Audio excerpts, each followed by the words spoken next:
하나님께서 내어버려 두사, 이런 제목으로 함께 나눕니다.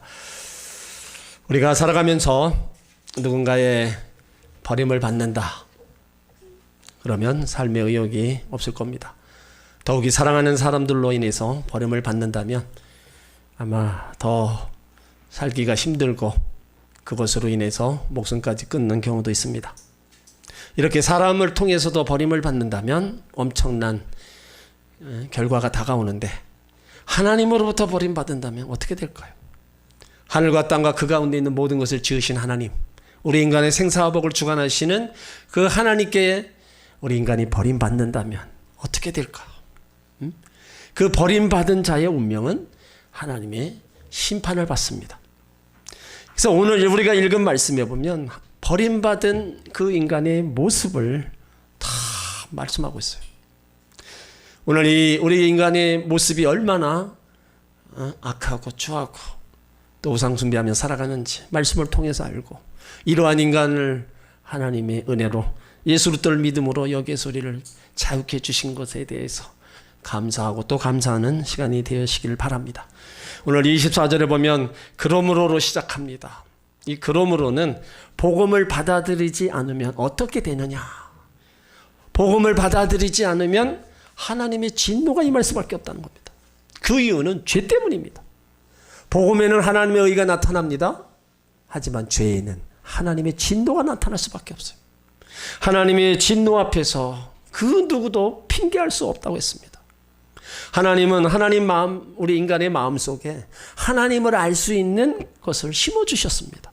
뿐만 아니라 하나님이 창조하신 우주 만물 속에서 우리는 그 영원하신 능력과 신성을 우리가 분명히 보아서 알 수 있습니다. 사람이 복음을 받아들이지 않으면 우상 숭배자로 전락할 수밖에 없어요. 그 결과 하나님의 진노를 받을 수밖에 없습니다. 인간은 하나님의 형상으로 지음받아야 돼요. 하나님을 알 수 있는 존재라고 그랬어요. 자기 양심을 통해서, 자연 만물을 통해서 하나님을 알게 만드셨어요.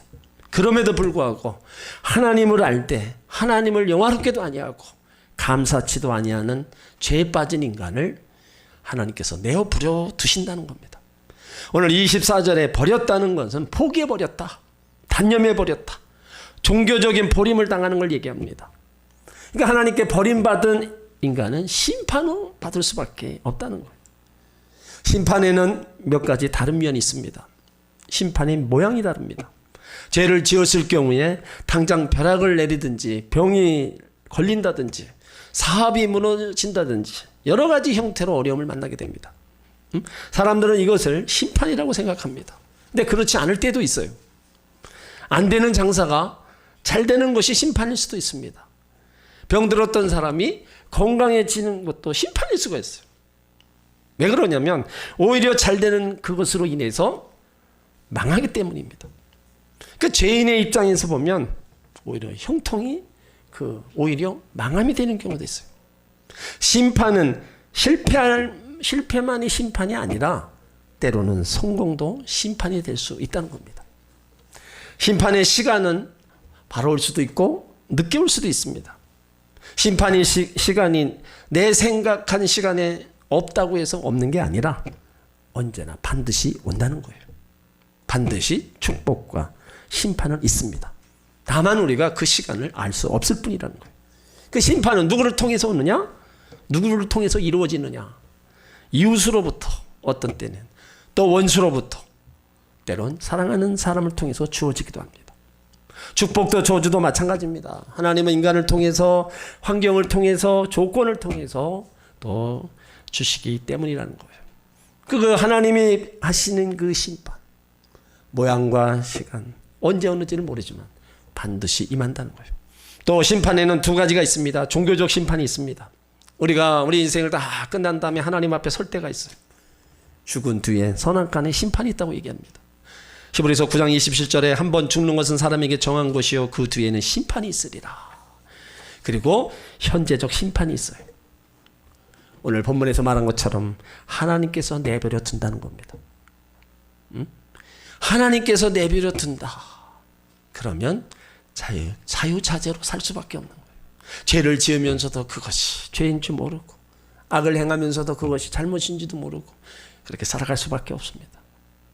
어떤 사람은 매를 맞거나 고통을 당하면요, 정말로 자기 자신을 돌아보면서 회개를 하는 경우가 있어요. 내가 이렇게 살면 안 되겠구나. 내가 잘못 살아서 이러한 일이 다가오진 않았나. 돌이키는 사람이 있어요. 그런데 어떤 사람은 매를 맞고 환난을 당할수록 점점 더 악해집니다. 그 점점 악해지는 사람은 하나님과 멀어지는 사람이고 이미 끝난 사람이에요. 그 가룟 유다가 버림받은 존재잖아요. 예수님께서 마지막에 내가 하고자 하는 일을 하라 말씀하셨을 때 그는 문을 박차고 나가서 자기 스승을 팔았습니다. 그 결과 잘 먹고 잘 살았어요? 하나님 주신 양심에 찔려 목을 매는 불쌍한 존재가 되었어요. 하나님이 내버려 두었다는 인간들 어떻게 살아가느냐? 정욕대로 살아간다는 거예요. 여러분, 정욕이 뭐예요? 이성의 욕구는 더럽혀지면서 육체의 즐거움을 찾는 마음입니다.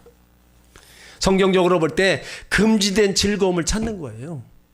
우상을 찾아갑니다. 쾌락을 쫓아갑니다. 음란에 빠져듭니다. 육신의 정욕, 안목의 정욕, 이생의 자랑 속에 파묻혀 살아가요. 이제 그 결과 어떻게 됐느냐? 오늘 24절에 보면 저희 몸을 서로 욕되게 하며 산다는 거예요. 또 그렇게 살다 보면 하나님의 형상이 다 파괴됩니다. 우리 안에는요, 하나님의 형상을 지닌 그 모습들이 우리 안에 있어요. 그래서 하나님이 우리한테 성전이라고 얘기해요. 고린도전서 3장 16절에 보면 너희가 하나님의 성전인 것과 하나님의 성령이 너희 안에 거하시는 것을 알지 못하느뇨. 누구든지 하나님의 성전을 더럽히면 하나님이 그 사람을 멸하시리라. 하나님의 성전은 거룩하니 너희도 그러하도다. 우리 몸은 하나님의 성전인데 성전을 더럽히면 하나님이 멸하신다는 거예요. 그래서 오늘 25절에 하나님께서 버리신 이유들을 쭉 말씀하고 있습니다. 25절을 보면 이는 저희가 하나님의 진리를 거짓 것으로 바꾸어 피조물을 조물주보다 더 경배하고 섬김이라. 인간의 죄로 인하여 영적인 안목이 어두워지니까 신령한 하나님의 세계가 완전히 가려져 버린 거예요. 보이지 않는 하나님에 대한 경배보다 보이는 대상, 피조물에 경배하고 타락하고 말았습니다. 신앙의 대상이 바뀌었다는 말은요, 자기 신앙이 뒤집혔다는 말입니다. 성경은 하나님께 대한 예배의 대상이 바뀌어진 것을 우상이라고 얘기해요. 그 대상이 인간의 영광이든지 자연이든지 심지어 자기 자신일지라도 모두 우상에 속한다는 걸 얘기합니다. 그래서 썩어지지 아니하는 하나님의 영광을 썩어질 사람과 금수와 버러지 형상의 우상으로 바꿨다는 겁니다. 하나님의 영광을 우상으로 바꿔치기 한 겁니다. 피조물을 조물주보다 더 경배하고 섬겼다는 거예요.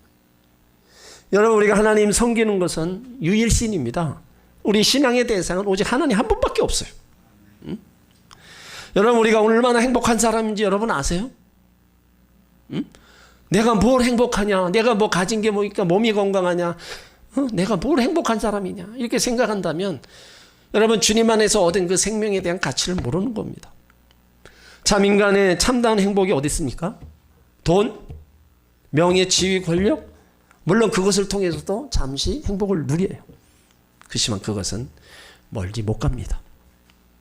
인간의 진정한 행복이라면 하나님을 아는 것이고 하나님을 영화롭게 하는 것이고요, 하나님께 감사하는 겁니다.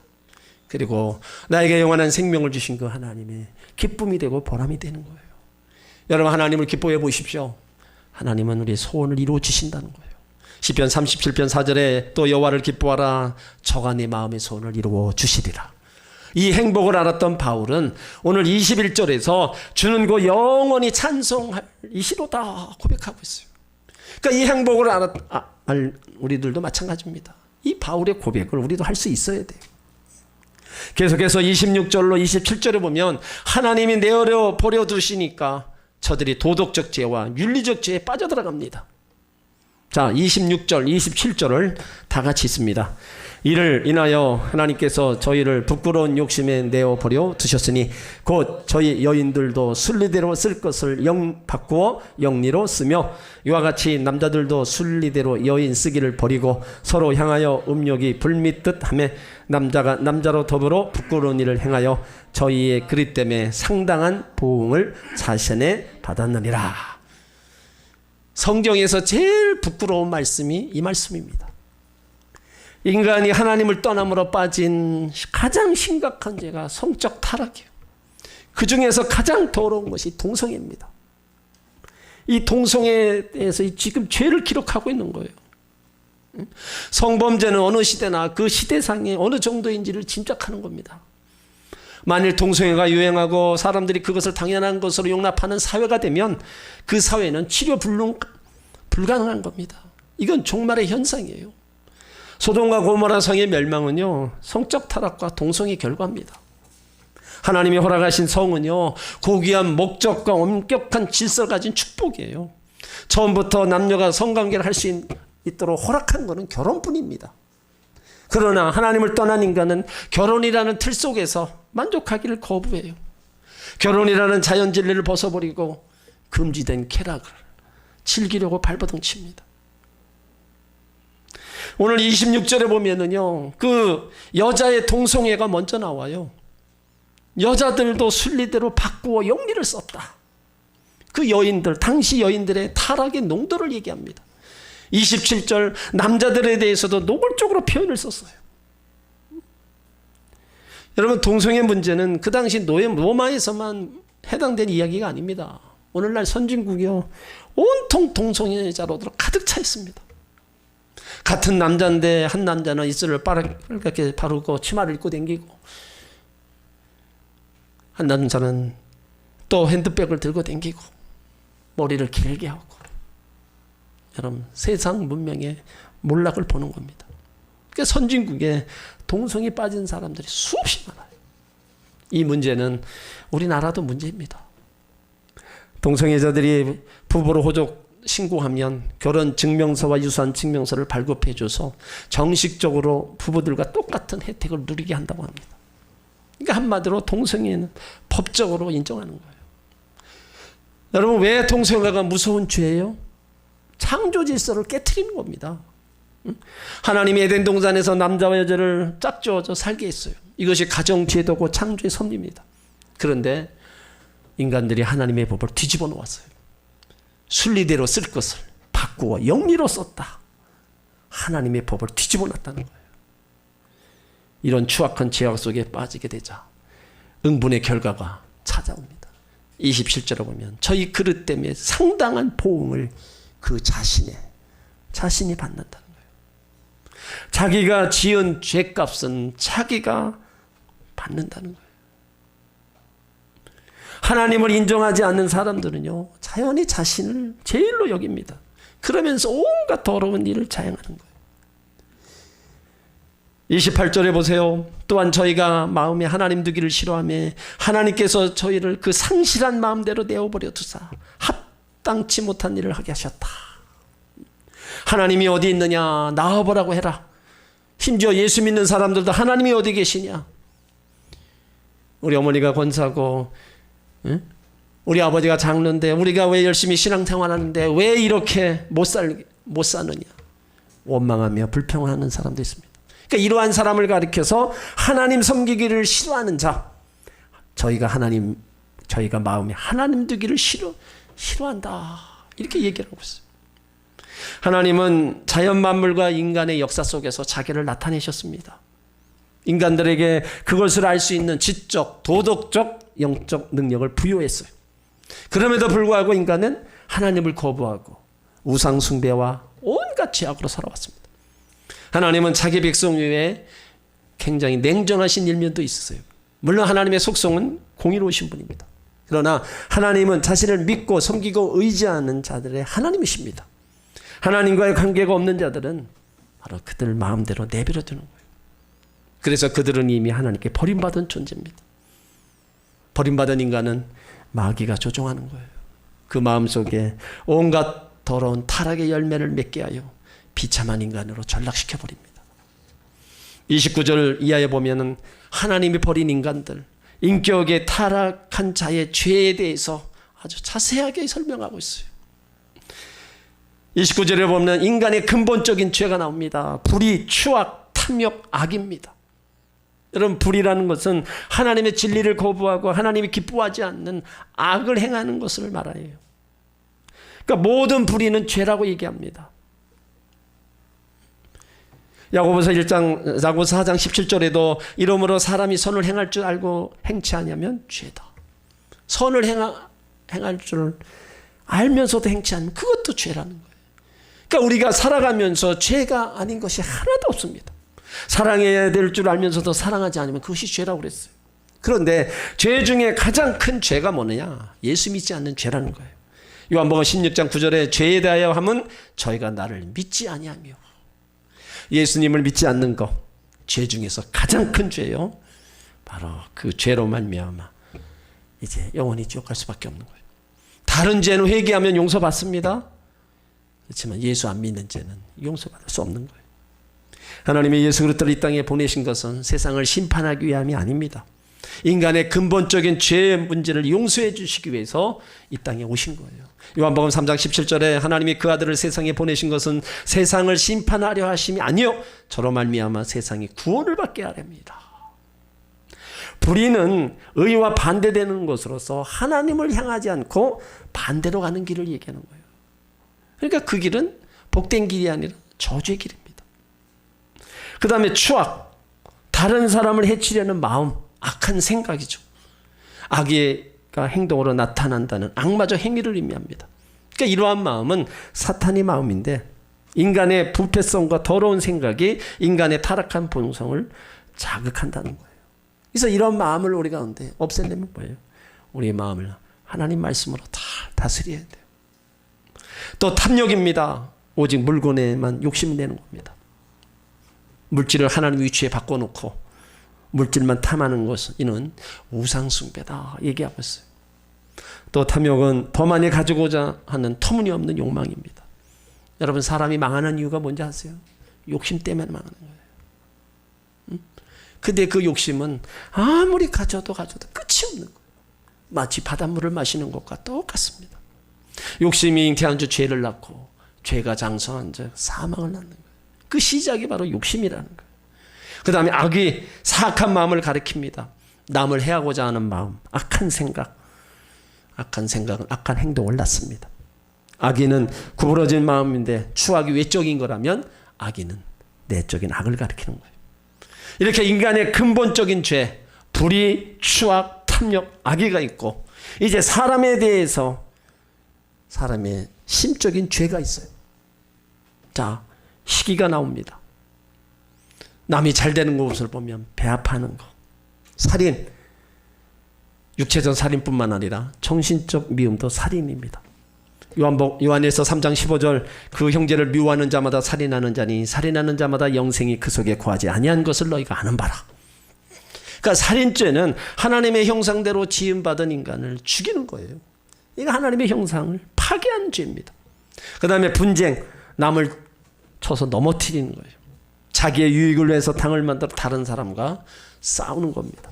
사기, 거짓으로 사람을 속여 자기 생각으로 끌어들이는 거죠.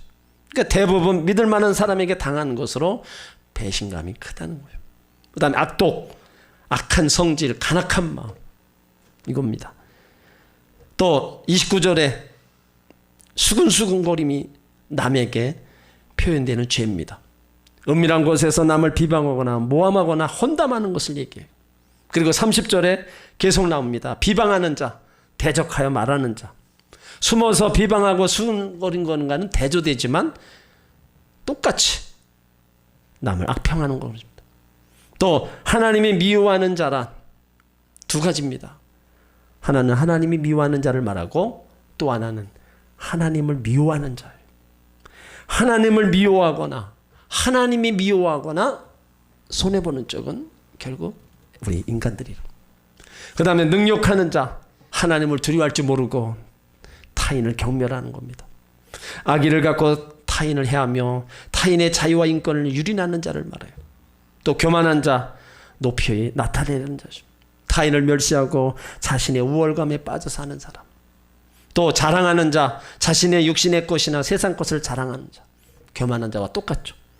이렇게 남에게 대한 죄가 수금수금, 비방, 하나님을 미워함, 능욕, 교만, 자랑, 비인간적인 죄, 30절에 악을 도모하고 부모를 거역하는 거예요.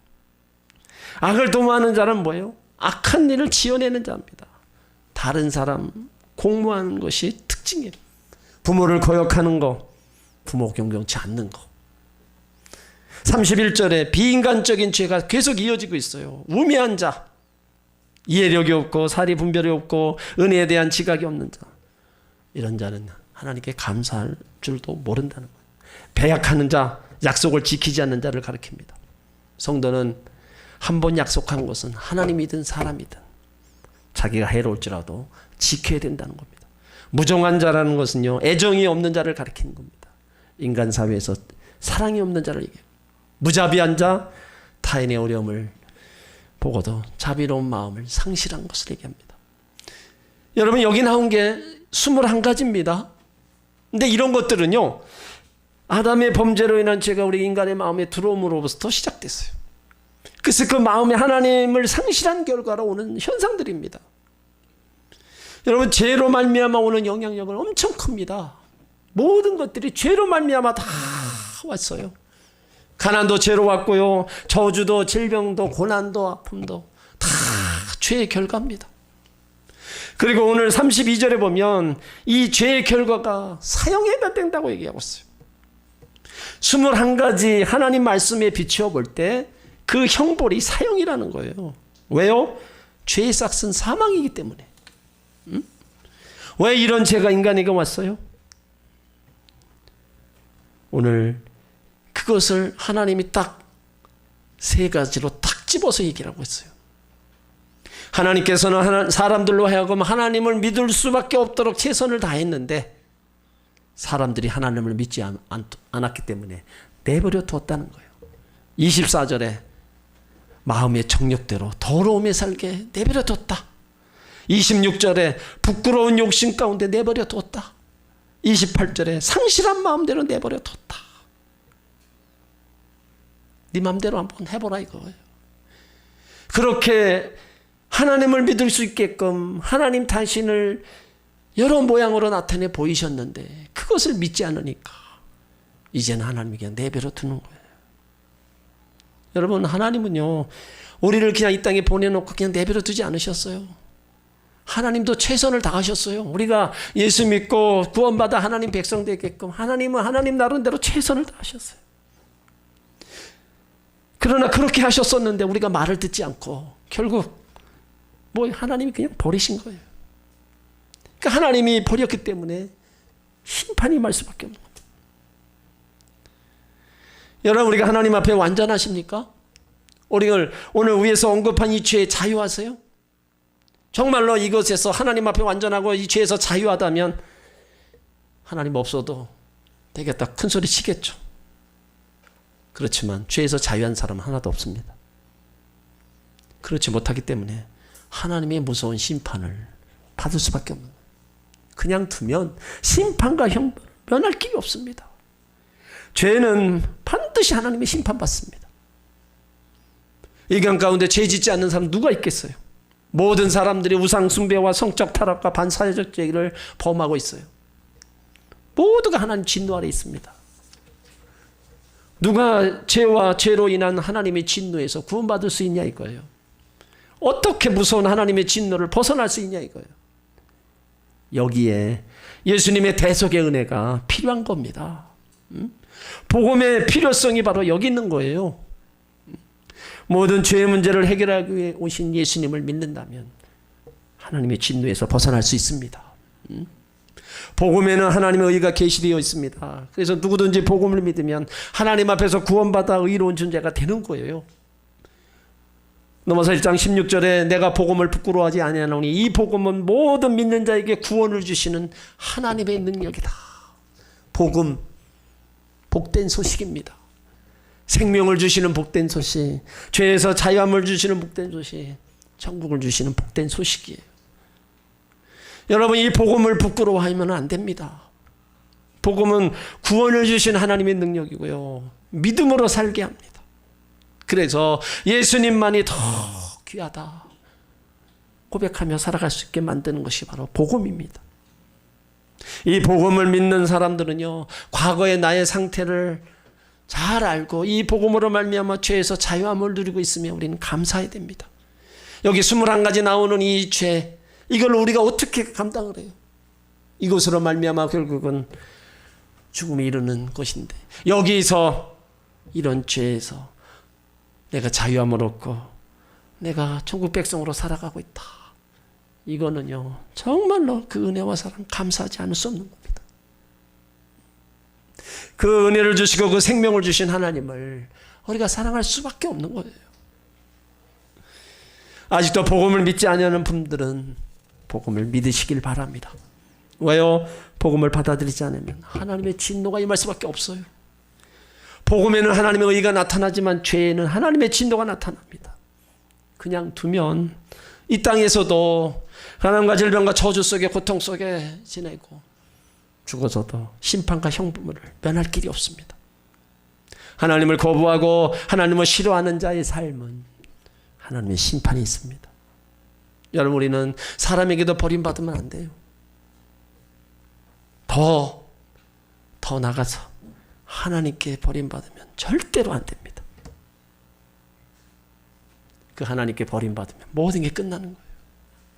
이 땅에 호화호식하고 잘 살고 부잣집으로 아무리 뚱뚱거리고 살아도 하나님께 버림받은 인생은요, 그것이 얼마 가지 못해요. 우리는 항상 내세에 대해서 생각하고 살아야 됩니다. 누구에게나 찾아오는 이 죽음의 문제를 어떻게 내가 극복하느냐, 여기서 자유하느냐, 이걸 생각하고 살아야 돼요. 그거 생각하지 않고 그거 준비하지 않고 살아가면 여러분, 그것이 나에게 갑자기 닥쳤을 때는 그대로 형벌받고 그대로 심판받을 수밖에 없는 겁니다. 어제나 오늘이나 영원토록 동일하시는 그 하나님이 지금도 우리와 함께 계십니다. 그 하나님을 잘 섬기고 믿음으로 가시기 바랍니다. 나만 떠나지 않으면 돼요. 어떠한 환경과 처지, 하나님 앞에 이유와 여러 가지 변명될 거 하나도 없습니다. 그런 거 모든 것 고통과 어려움이 있어도 그럴지라도 하나님을 찾고 예배해야 될 그런 사람들이 바로 하나님의 자녀들이라는 거예요. 예수 믿는 우리가 특권을 누리고 있습니다. 죄 용서도 안 받고 하나님의 자녀되는 특권을 누리고 그로 인하여 영생을 소유하는 특권을 누리고 있어요. 이런 특권을 주신 하나님을 뭐 때문에 우리가 멀리하고 외면하고 살아야 되냐 이거죠. 그렇게 살다 보면 하나님이 내버려 두십니다. 하나님이 내버려 두면 하나님 앞에 올 수 없는 겁니다. 여러분, 무서운 거예요. 하나님이 내버려 둔다는 거. 내 삶에 간섭 안 하고 내가 어떻게 살든 간에 내 소견에 오른 대로 살아간다는 건요, 분분히 거기 형벌이 따라와요. 하지만 하나님이 그래도 내 삶에 간섭하셔서 내가 잘못했을 때는 때론 채찍을 가하셔서 나를 깨닫게 하시고 바른 길 가게 해주시는 거, 그것이 하나님의 은혜예요. 그것이 또 하나님께 사랑받는 거지. 내가 그냥 하나님 멀리하고 살아가는데 뭐 편안하게 살고 잘 된다, 여러분 이것을 복으로 생각하면 큰 오산입니다. 하나님 내버려 두신 거예요. 그거는 모든 게 형통하고 잘 되는 거는 하나님과 함께하고 갈 때 그것이 복이지, 하나님 없이 살아갈 때 형통하고 잘 되는 건요, 다 나중에 그것이 형벌이고 심판이 될 수가 있다는 거예요. 그러므로 끝까지 우리는 하나님 잘 섬기고 예수님 잘 믿으면서 우리가 가면 이 땅에서도 그 은혜를 누리고 살아갈 수가 있고, 우리가 주님이 오라 하시는 그때는 주님 앞에서는 영광을 얻습니다. 여러 가지 신앙생활하기 힘들고 어려운 시간을 보내고 있어요. 하나님은 이때 우리의 믿음을 더 달아보십니다. 고난과 역경 중에 믿음은 빛나게 돼 있어요. 그렇다면 지금의 나의 믿음이 제일 빛이 날 때고 정말로 하나님을 찾을 수 있는 최고의 시간이라는 거예요. 이러한 시간을 보내고 있을 때 여러분들 믿음을 하나님 앞에 끝까지 잘 보이시기 바랍니다.